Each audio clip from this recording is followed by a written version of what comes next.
You love them. But every time you leave a conversation, you feel empty. Not angry. Not outraged. Just drained. Maybe it's a parent who guilt trips you into compliance. A sibling who only calls when they need something. An aunt who never misses a chance to criticize your choices, then hides behind. I'm saying this because I care. And in your mind, one thought loops over and over. But their family. That sentence has kept more people stuck than any chain ever could. Because when pain wears the mask of love, you start doubting yourself instead of the dynamic. You silence your needs. You justify their behavior. You stay longer than your peace can survive. But what if I told you this? Stoicism was never about cold detachment. It was about principled peace. It was about staying grounded in a storm, even when that storm shares your DNA. Marcus Aurelius ruled an empire and still journaled about not letting others disturb his inner balance. Because he knew. You can care and still protect your soul. You can love and still create space. You can be loyal and still walk away. This video is not about cutting off everyone. It's about cutting through the guilt, so you can finally breathe. Let's talk about the Stoic way to break free from family patterns that drain you, without becoming bitter. Not out of anger, but out of self-respect. Let's begin. The hidden damage of "but their family." The phrase sounds innocent, even noble. But their family. It's said with a shrug, a sigh, a sense of duty. As if blood is a blank check, for guilt, for disrespect, for emotional exhaustion. But here's what most people don't realize. Tolerating toxic behavior in the name of love doesn't make you loyal, it makes you lost. When someone outside your family crosses a boundary, you react. You walk away. You set limits. But when it's family, you hesitate. You rationalize. You endure. And over time, that quiet endurance chips away at your clarity. You start asking the wrong questions. Am I too sensitive? Is it selfish to want space? Maybe I should be more forgiving. But the Stoics never told you to accept suffering blindly. They taught discernment, to separate what you control from what you don't, and to act with reason, not guilt. Seneca once wrote, "A wise man is content with himself, not because he wants nothing, but because he can need nothing from those who offer pain in the name of love." That doesn't mean you stop loving them. It means you stop confusing love with self-sacrifice. Because what drains you isn't just what they say or do. It's the silent permission you keep giving it. So here's the first step in the Stoic way forward. Stop telling yourself that family is a reason to suffer. Start telling yourself that peace, even in the face of guilt, is a form of love too. Love for yourself. And for the life you're still allowed to build. 1. Recognize the pattern without guilt. You can't break free from what you refuse to see. Most toxic family dynamics don't look toxic from the outside. They're hidden under tradition, coded in obligation, disguised as care.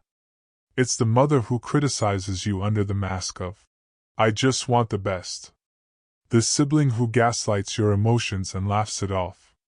The uncle who shows up drunk and ruins every holiday. But no one dares say a word because that's just how he is. You've normalized it for so long, you think enduring is strength. But the Stoics teach that true strength begins with clarity. If you are pained by any external thing, it is not this thing that disturbs you, but your own judgment about it. Marcus Aurelius. Recognizing that a family pattern is unhealthy doesn't make you ungrateful. It makes you aware. It means you're seeing clearly, without the fog of guilt. Because you can't change what you excuse. And you can't reclaim your power while pretending you're not being drained. So this is where it starts. Call it what it is. not in anger but in truth. Not to shame them, but to stop gaslighting yourself. 2. Observe, don't absorb. Some family members speak in sharp edges. They guilt. They provoke. They manipulate. And you? You absorb it like a sponge, carrying their frustration, their disappointment, their moods, long after they've walked away. But the Stoics offer a powerful reminder. You are not a mirror. You are a mind. Just because someone throws emotional chaos at you doesn't mean you have to take it in. You can observe the storm, without stepping into it. Don't let your soul become a slave to the passions of others. Epictetus. When they say, "You've changed," pause and ask, "Or have I just stopped playing the role you assigned me?" Stoicism isn't about cold detachment. It's about conscious distance. About knowing where you end, and they begin.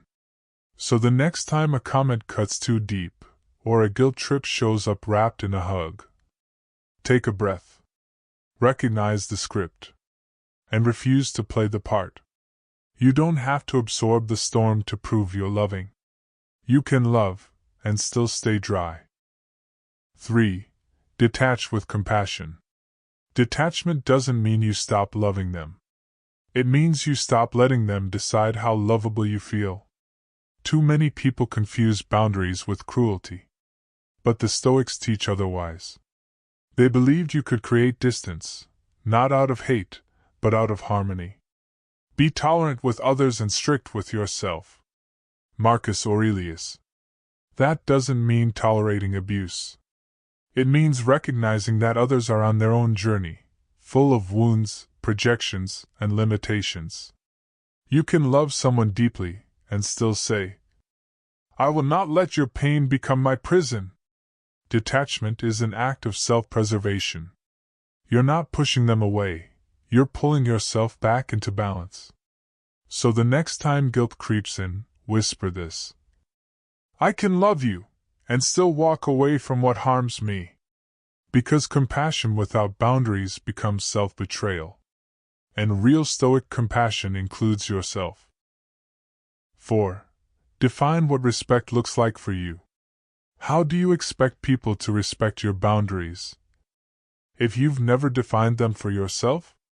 In many families, disrespect is inherited like furniture, passed down, accepted, unchallenged.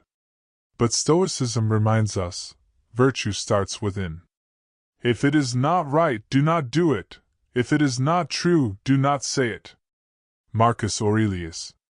You must define what respect means to you, clearly, unapologetically.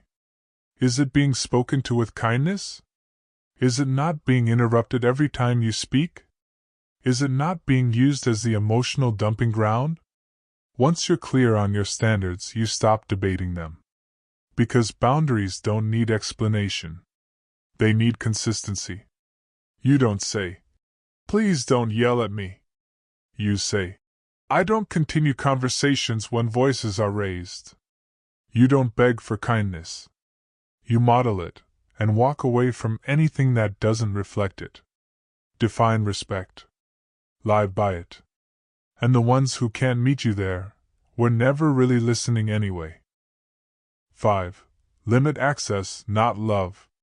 You can still love them, and keep your distance. This is one of the hardest truths to accept, especially with family. But the Stoics remind us, just because someone has history with you, doesn't mean they have a future in your inner circle. Seneca said, "Associate with those who will make a better man of you." That includes family, especially family. You're not obligated to pick up every call, answer every text, or show up to every gathering that leaves you emotionally wounded. Limiting access isn't abandonment. It's protection. It's saying, "I love you, but I also love my peace. And I won't sacrifice one for the other." You don't need to make a dramatic exit. You just shift the energy. Shorter calls. Firmer boundaries. Less explaining. More silence. Because every minute you spend with someone who disrespects your limits is a minute stolen from the life you're meant to build. Limit their access. Not out of bitterness, but out of wisdom. 6. Build a chosen family. You didn't choose the people who raised you, but you can choose the people who raise your spirit. Stoicism teaches us to live by reason, not obligation. To seek virtue, not approval. And that means surrounding yourself with those who remind you who you are, not those who make you forget. Epictetus wrote, "The key is to keep company only with people who uplift you." So start choosing people who listen without judgment. People who respect your silence as much as your voice. People who challenge you to grow, not guilt you to shrink. That's your real family. Not always blood, but always truth. And when the old voices echo, "But they're your parents, your siblings," you say, "Yes, and I can love them from afar, while building a life with those who truly see me." You don't need to cut ties with hate. You just need to tie your worth to something stronger than guilt. And sometimes the most stoic act is building a new home, inside yourself and around yourself. You're allowed to protect your peace. You were taught that family comes first. But no one told you, what if that family is the one slowly destroying your peace? You kept showing up, kept forgiving, kept absorbing the guilt. Because they're your blood, right? But Stoicism whispers a quieter, stronger truth. If it costs you your peace, it's too expensive. Marcus Aurelius interpreted, "You're allowed to choose a life that's lighter. You're allowed to set a boundary and not explain it. You're allowed to protect your peace, even if it disappoints people who refuse to grow." This isn't rebellion. It's healing. You don't need to scream. You don't need to justify. You simply need to rise calmly, quietly, in truth.